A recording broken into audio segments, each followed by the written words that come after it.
Writing and Publishing Stories with teen author Shanti Hershenson. Carlsbad People, Purpose, and Impact. An essential podcast for those who live, work, visit, and play in Carlsbad. Good afternoon and welcome, everyone. My name is Bret Schanzenbach. I'm the president and CEO of the Carlsbad Chamber of Commerce, and I am your host today. I'm very pleased to have with me Shanti Hershenson. Did I get that right? Mm-hmm. Shanti is a teen author from right here in Carlsbad, 13 years old, and has already published several books. Shanti, thanks for joining us today. Thank you for having me. Absolutely. So I was doing a little bit of research and background about you, and it said that you've been creating stories since you were old enough to pick up a pencil or a crayon. That goes back pretty far. So share with us a little bit about your passion for stories. So I started writing, I think first grade, and I had this story called The Cat and the Love, and we had free choice time, and I don't really remember what happened besides I decided, hey, I want to write a book, and I got out all of the paper and the pencils, and I think the most of it was kind of just scribbles because I couldn't really write well. Yeah. But then in the years after that, I started kind of rewriting it, though I don't think I ever ended up publishing that one or a story similar to it. But you had your spark. Mm-hmm. You knew from that early age that creating stories was something you wanted to do. Yeah, definitely. It's like, I always remember going in bookstores and I was like, I want to write that. I want to write this. That's fascinating. You know, a lot of people see that maybe from an art perspective. Oh, I want to draw this or draw that. But you were always attracted to the writing part. Yeah, I used to want to be an artist too, but then I just decided writing is cool too. And I can hold this giant physical book in my hand. And from that point on, I want to do that. Very cool. So you started writing, and I saw somewhere that you had your first two novellas, so smaller novels, published by the time you were in sixth grade? Yeah, I wrote those with a friend. I don't really like them because I feel like they're poorly written, but I was 11 and my friend and we just started writing together, and the books we finished, and I was like, hey, what do you think about publishing this? And he didn't really know what to think, but he thought it was cool. So then I went and I looked up online, how do I publish a book? And of course, I got a million different answers, but the one I was most drawn to was KDP. And from then, I went through the forums pretty easily, and in about a day later, I had this book, and I didn't know what to do with it. That's wild. I don't know what KDP is. So tell us a little bit about what that is, what that means. So KDP is Kindle Direct Publishing. It's Amazon's platform, so you can get ebooks and print books. I honestly really love how they do their print books. A lot of people don't, I feel like. A lot of bookstores don't, at least. Mm-hmm. I really love how they make them and all the settings you have. And then they also have ebooks. I think they're more complicated because the formatting aspect. Like, I just did a poetry book, and I had to format it myself, and it was complicated. But the paperbacks, those are my favorite part of it. Those are simpler and yeah. Okay, so Kindle, Kindle, what is it again? Kindle Direct Publishing. Kindle Direct Publishing.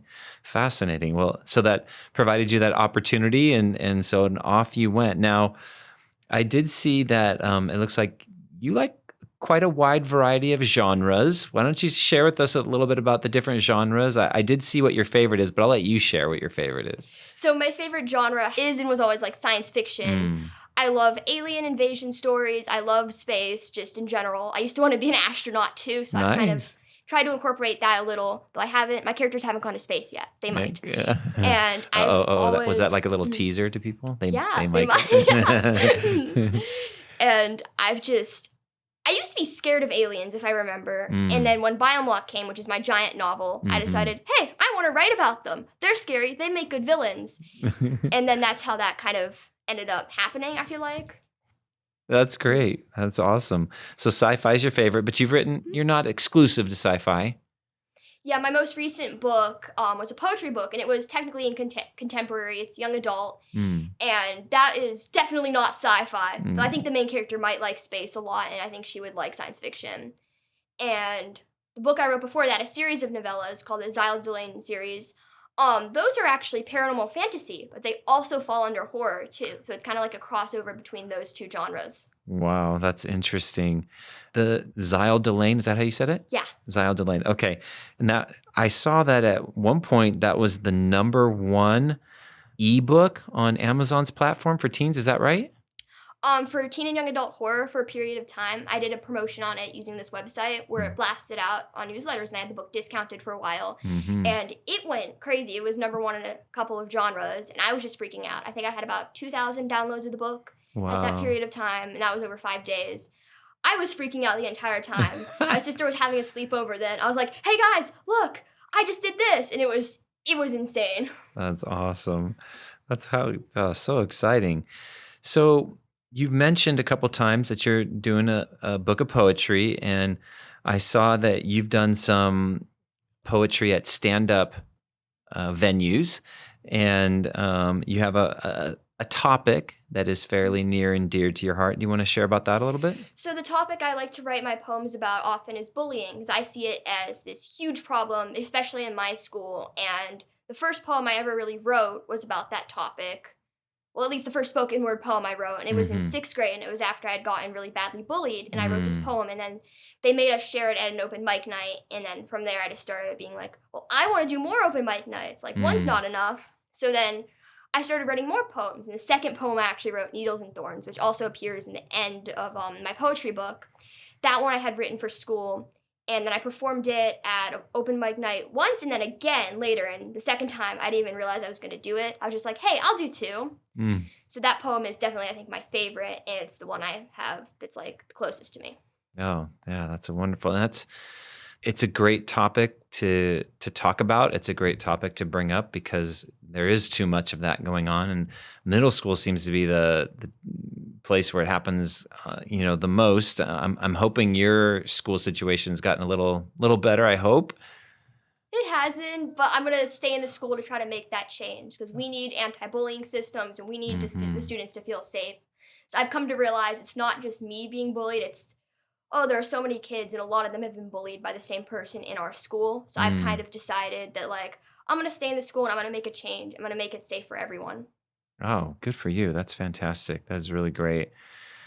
So let's talk about Biome Lock. Biome Lock. Okay, so that was your big book. You mentioned that a little bit earlier. Talk to us a little bit about the story for Biome Lock and, what readers might find by delving into it. So Biome Lock is a dystopian trilogy, and it takes place 30 years after this really bad alien invasion where the aliens end up being in complete control. And it follows mainly this boy named Griffin and his friends Kira and Colette.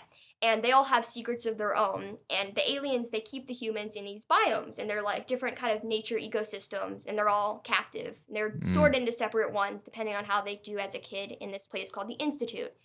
And what Griffin starts to realize is that he can't just stay in his biome and do nothing when things are happening and his friends are kind of dying. And he has the ability he can get around the biomes. They figure out eventually how they can get through the biomes and travel through them. And like as the story progresses, they start to realize that they can even try to fight the aliens. And it's really chaotic and it's pretty cool. And the story, it was originally one giant book, and then it was 2 books, and then 3 books. I keep having to split it up. So it kind of follows these like story arcs. And the third book's my favorite. Wow. So are all 3 complete now? Yes, all 3 are complete. The first one is going to release in August. The second one probably in the fall, and the third one in winter. The third one is a lot longer than the other 2. Actually, maybe 30,000 words, so 100 pages longer, 200 pages longer than the other ones. And that one is like, I will endlessly talk about how that one's my favorite. Oh, that's fantastic. So that's your current ones that you're releasing, but the whole Nightmare of Ziel DeLaine was your first. So tell us a little bit about the storyline there, because that one obviously was received really well on the Amazon ebook platform. So the Ziel DeLaine series follows this boy named Aaron, and it takes place back in like 2009, and him and his friends, they're playing outside, and they come across this mansion, and there's like a million rumors about it, and they think it's abandoned, so they plan the front yard, but then this girl comes outside and tells them to get out of there, and they just assume that she's like the daughter of the people that own the property, but as it turns out, she might not even be human, and she might not even be alive. Wow, oh, how fun, okay. I did see that one of the things that kind of helped you get really going, maybe supercharged, if we can say, on your writing career was the time during the pandemic. So tell us about that. Like, how did all that come together? Oh yeah, so during the pandemic, I was kind of miserable at home. Like I had been doing a lot of extracurricular activities, and I had been starting all these things, and then like we had a bunch of clubs at school and stuff. Everything got canceled, Mm-hmm. and I was just a mess. I was bored at home, like being on my phone all day just wasn't suiting it. And I was like, well, hey, I want to write a book. And this was right in the middle of July of 2020, where I just kind of just started writing. I think I was at the beach maybe, and I had this idea for the biomes. Mm. And when I got home, I tried to start writing it, and it wasn't working. And then I added the aliens, I think, like the next day, and that just made it like work. And it started flowing from there. Took off from there. Wow. So you used that downtime and channeled it into all these creative outlets, huh? Yeah. That's great. So what's coming up next? What's beyond the biomes? What's around the corner? Give us an inside peek into Shanti's, vision here. So I think my next book that's going to release, well, the third Ziel DeLaine book is definitely going to release next. But after that, or maybe around the same time, I have a book called The Accidental Insurgent. And this one I finished it in 16 days. I was writing 4,000, 5,000 words a day just to finish it. And then I finished editing it a few days later. So now I just have it. I'm looking for beta readers for it and stuff. And that one's probably going to release in the fall, maybe the winter. It depends. I have this whole release schedule. But with The Accidental Insurgent, it's another dystopian book. And this time it's a kind of controlled government. It takes place after a nuclear war. And this is the only kind of civilization left. And what happens is there's this girl named Allie, and she's almost graduating the Enmo school, or that's their high school. And kind of what happens is she's late to school, and she knows being late to school is a crime, and she starts to be punished. And she's given this choice that could either kill her or keep her alive, but either way, she thinks she's going to die. And then her best friend named Finch tries to help her, and that doesn't really go well. So she's suddenly hit with all these tragedies, and she's just trying to stay alive. There's so much I can't say without spoiling it. There's a plot twist like every other chapter in this book. Oh, that's wonderful. Very cool. So I can't let you go without mentioning, because I share this passion. You have a passion for furry friends, I saw. Looks like you picked up some extras during the pandemic, possibly. So tell us about your kitties. So I have a cat named Apollo and a cat named Eclipse, and I have an older cat named Jasmine. And all three of them, they've appeared in a number of my stories. Nice. Jasmine originally had a minor role in Biome Lock before I kind of took her out of the story because I didn't want it to slow down the story. And I have written a children's book, actually, about my cats, Apollo and Eclipse. But fun. that one, I kind of gave up on. Or maybe, I don't know if I really gave up on it as much as I needed to focus on Biome Lock. Mm-hmm. So I still have that. And eventually I'm going to rewrite it and publish it because the writing's kind of outdated now. Very cool. And if people wanted to connect with you more directly, what are the best ways for them to get familiar with your writing? Maybe purchase sure, obviously they can purchase stuff at Amazon, but do you have a website they could visit and social media to follow you? Yes, my website is shantihershenson.com, and I have all my books on there. I have a blog on there. I don't post much on the blog. I have my whole release calendar so everyone can see like which books I'm going to release when. Sure. And it just has most of my books. I think it has all of them on there, though if the books don't have a cover, they're not on there yet. Yeah. And I also, my Instagram is at Shanti Hershenson, and I post pictures of my cats on there, and I post a lot of stuff about my books and all my Instagram stories. Everyone can see how I'll post like daily word count update. I've done this much, and I keep everyone kind of in the loop with what's going on. And if people have questions or they want to interact with you about your books, are they able to message you right through Instagram and you'll respond to them? They can definitely message me. I accept all my requests and I will talk to people. I've had teenagers be like, hey, how do I publish a book? Can you help me with this? And I've helped them and I've given them the tips that I can give. That's awesome. So 13 years old, going into 8th grade, and you're here locally in Carlsbad. Mm-hmm. Published 6 books already, or? I can't count them. There's 5 books. Yeah, I just published my 5th one. Yeah. All right, but 5 with several more already in the works, getting close to dropping. That's fantastic. And a lot of sci-fi and some poetry and some other stuff coming. Anything else you want to share with people out there? I don't know. All right. Well, we really appreciate you taking the time to come in. And it's Shanti Hershenson, for those of you who want to go look her up and find her website and her Instagram account. She would love for you to follow her and get familiar with her books. I know I have I have some young writers, myself and my family. They haven't taken it as far as you have, but when I told them I was going to be interviewing you and I told them what you had done, they were very impressed. So I'm going to connect them to your website and hopefully gain some new readers for your stories through my own kids, and that I hope that inspires them. Thank you. Thanks for joining us, Shanti. Thanks for joining us on our Carlsbad People, Purpose, and Impact podcast today. If you enjoyed it, please hit the follow button on wherever you get your audio, and please tell a friend.